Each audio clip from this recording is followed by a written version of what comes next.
I loved him. He loved me. We loved each other. We cared for each other. And that was the first reason as to why this marriage had to come in. And I would describe my husband. He was a very good guy.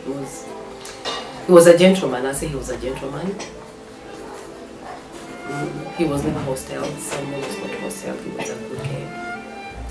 And we lived in harmony.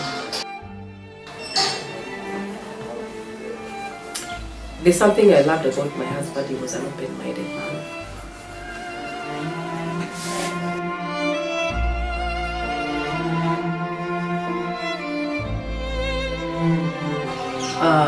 On 20th of December 2016, while still in court, I asked for a court order from the court.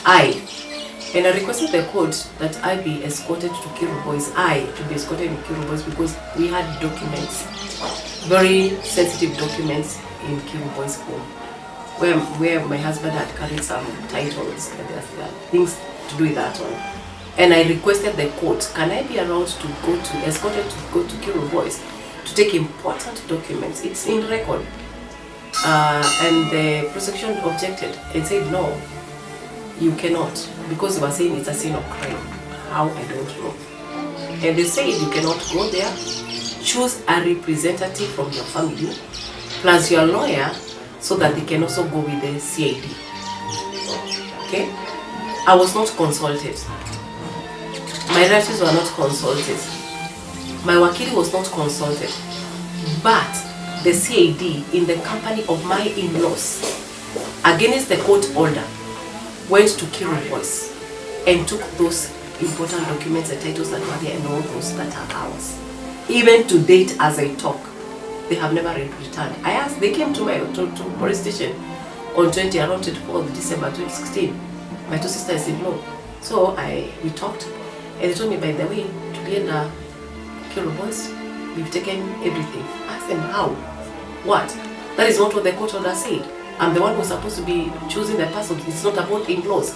It's about my property, my husband and my family. They say tumechukua ni zetu. So am I telling a lie? I'm not telling a lie. Nikawambia tafadhali, whatever you've taken belongs to my family, belongs to the children.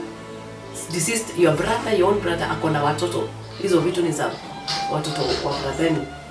Can you return? And now to date, they have never. So I'm not alleging something that is not true. So I'm not using the platform to say what is not true. I complained in court. I raised that complaint in court. And it can be a court what has happened. You see? Even this time round when I'm asking for a court order to go and withdraw, I also raised it in court. It's in record. And I asked for a court order to go withdraw money so that I pay school fees for my children. And I'm escorted by this place, Nangata, and I really appreciate Nangata has been very of great help. They are very human.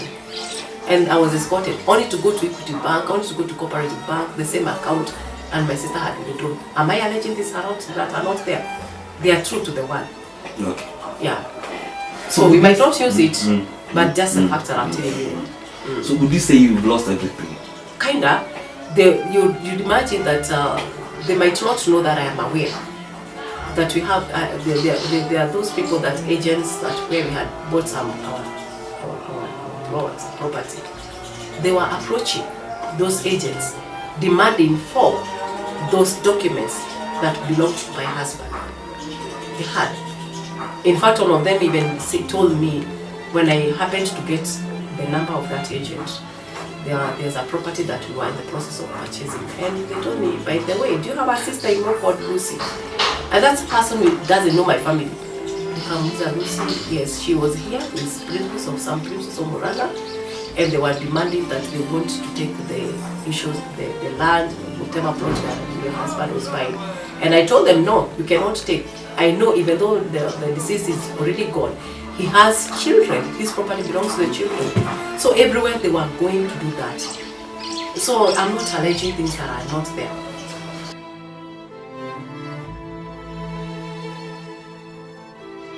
Assuming I'm whatever they thought about me.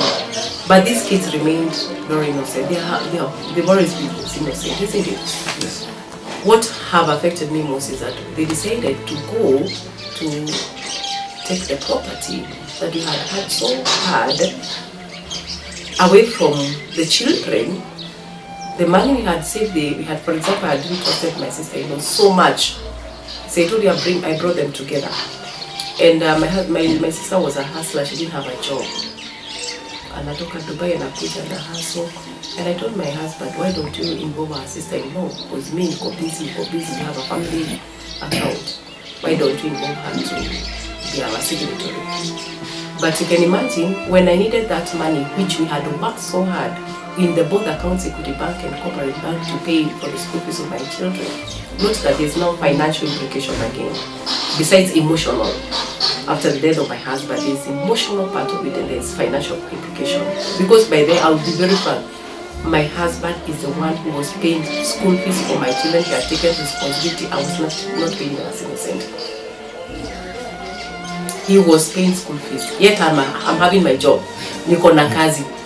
But he was saying, like, I'm the father and I have to pay school fees for my kids. I used to help him in primary school because primary school was a boarding school and it was, yes, paying a lot of money. But when it came to secondary, he said, I take over responsibility of the school fees of the children. So you can imagine the implication it had with the death of my husband. So you have to carry their responsibility.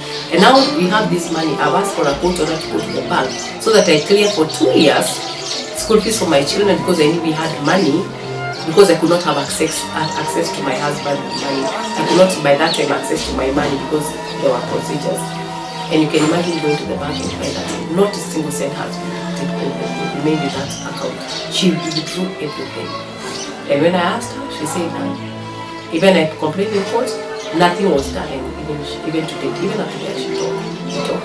Something I like to say that I love those kids very much.